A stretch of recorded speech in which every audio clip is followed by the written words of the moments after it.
Compartimos el Evangelio del sexto domingo del tiempo ordinario en el ciclo B. La lectura corresponde a Marcos, capítulo 1, versículo 40 al 45. Se le acercó un leproso y arrodillándose le suplicó: «Si quieres, puedes purificarme». Él se compadeció, extendió la mano, lo tocó y le dijo: «Lo quiero, queda purificado». Al instante se le fue la lepra y quedó sano. Después lo despidió advirtiéndole enérgicamente: «Cuidado con decírselo a nadie. Ve a presentarte al sacerdote y para que le conste, lleva la ofrenda de tu sanación establecida por Moisés». Pero al salir, aquel hombre se puso a proclamar y divulgar más el hecho, de modo que Jesús ya no podía presentarse en público en ninguna ciudad, sino que se quedaba fuera, en lugares despoblados, y aún así, de todas partes acudían a él. Palabra del Señor.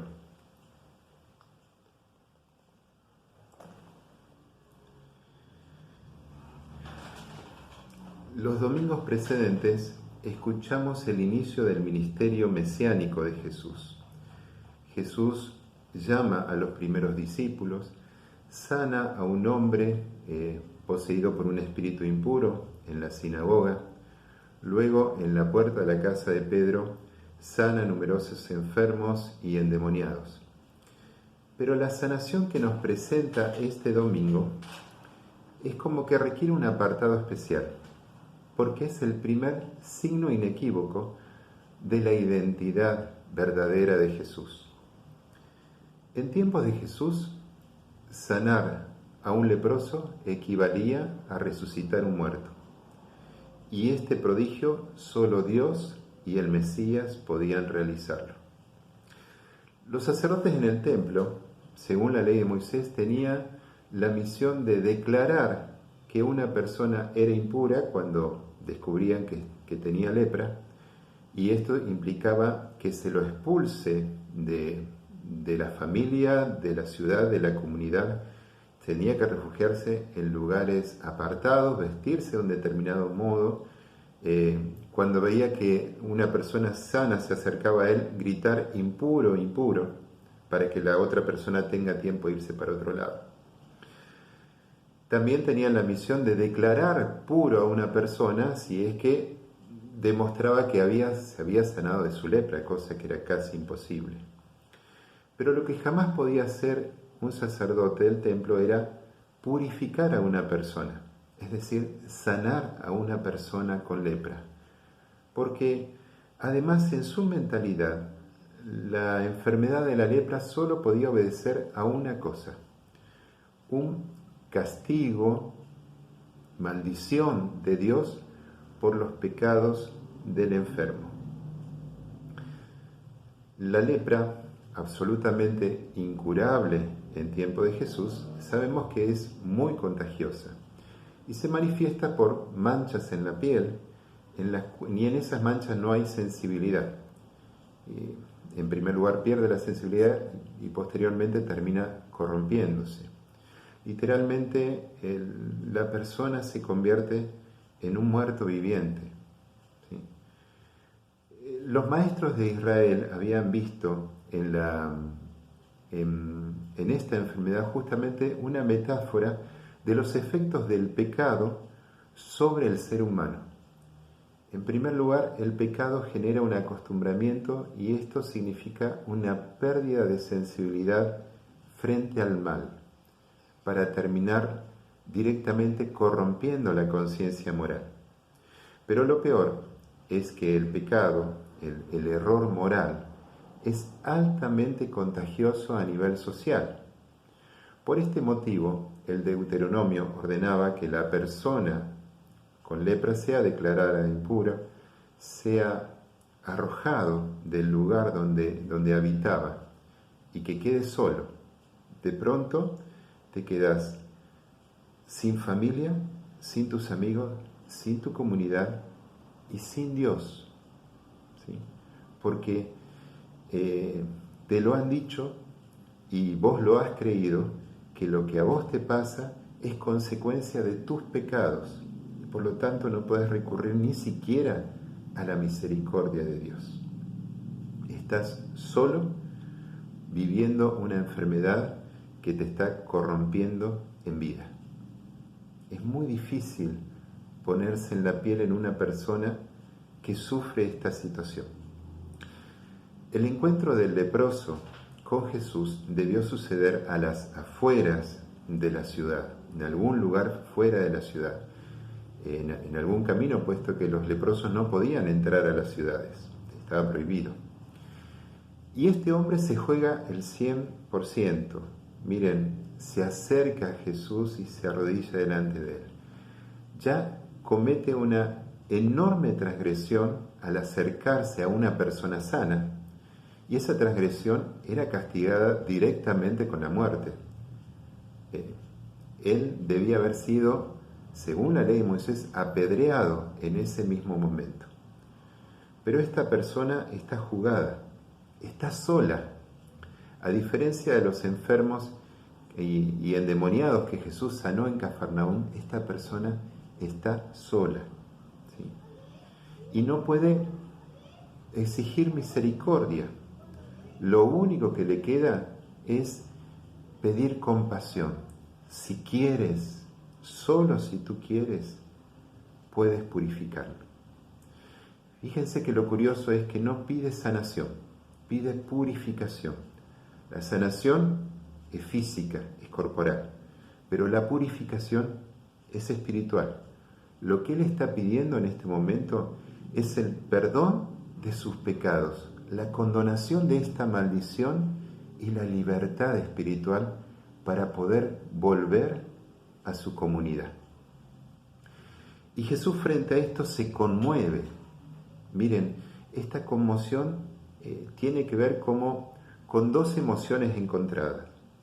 Por un lado, siente compasión por esta persona enferma, pero al mismo tiempo siente indignación, no por el enfermo, sino por lo que una religión equivocada en cuanto a la imagen de Dios provoca, que es la expulsión, el rechazo de una persona, de un ser humano, cuando más necesita misericordia y compasión. Y Jesús, frente a este conmoverse, actúa, extiende la mano y toca al enfermo y lo sana. Miren, tocar a un leproso en tiempo de Jesús era considerado algo absolutamente repulsivo. Era una transgresión muy grave de la ley, estaba absolutamente prohibido, ya que al tocar a un leproso, parte de la maldición de ese leproso recaía sobre el transgresor. Es decir, Jesús se hace maldito con el maldito. Pero también hoy sabemos lo importante que es para todos nosotros los seres humanos el contacto humano. Un abrazo puede ayudarnos a recobrar la conciencia de nuestra propia humanidad, que muchas veces en distintas circunstancias olvidamos. Este leproso representa a toda la humanidad, a la que Jesús toca para que recupere su propia identidad. Una humanidad que se encuentra irreconocible para sí misma por su propio pecado y por tener una imagen absolutamente equivocada de Dios. Este Dios que maldice en vez de bendecir. Y Jesús es quien le devuelve a esta humanidad la memoria, la conciencia de quién es ella en verdad y quién realmente es Dios, el Dios de amor infinito. Y Jesús, luego de sanar al leproso, le pide que primero que no diga nada a nadie y después que se presente frente a los sacerdotes para ser declarado puro y que pueda volver a su comunidad. El motivo por el cual Jesús prohíbe decir cuál es su identidad, reconocerlo como el Mesías, tiene que ver especialmente en el Evangelio de Marcos, en que la gente tenía una conciencia muy equivocada respecto de quién era el Mesías.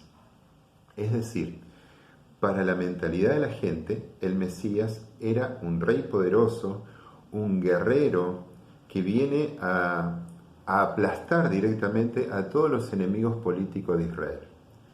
Por eso, antes de reconocer a Jesús como el Mesías, era necesario que la gente purifique primero la imagen que ellos tienen del Mesías y de su misión. Pero evidentemente esta persona que ha sido sanada no puede callar lo que ha vivido. Y el Evangelio no dice si se presentó o no a los sacerdotes. Directamente se puso a contarles a todos lo que Jesús había hecho por él. Y esto divide las aguas. Frente a Jesús, las aguas siempre se dividen. Por un lado, hay gente que no quiere, que rechaza a Jesús por considerarlo alguien impuro que ha tocado un leproso. Por lo tanto, es alguien impuro, alguien que incumple la ley de Moisés. Pero por otro lado, hay gente que reconoce en este hecho un signo mesiánico, según lo ha profetizado el mismo Isaías. Los leprosos serán sanados. La consecuencia es la misma. Jesús, debido a esto, no va a poder entrar nuevamente a ninguna ciudad importante. ¿Por qué? Y porque la gente lo va a rechazar. Literalmente Jesús ocupa el lugar que antes ocupaba el leproso y se queda en lugares descampados. Aún así, la gente que intuye que Él es el enviado de Dios va a buscarlo. Donde sea, va a buscarlo. Mire, frente a este Evangelio, me invito a mí mismo, a hacerme dos preguntas. En primer lugar, ¿he perdido la sensibilidad frente al mal?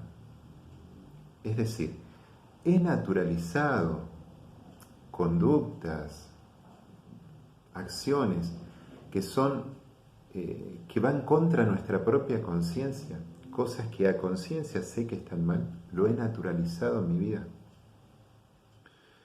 Y la segunda pregunta es, ¿qué imagen tenemos de Dios?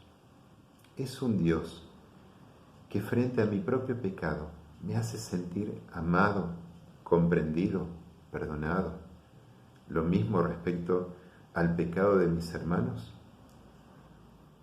O por el contrario, me siento totalmente rechazado por Dios en algunos momentos de mi vida. Jesús dice, sean perfectos como mi Padre Celestial es perfecto. Y nuestro Padre Celestial, el Padre de Jesús y Padre nuestro, es perfecto en la misericordia y en el amor. Que una muy buena semana.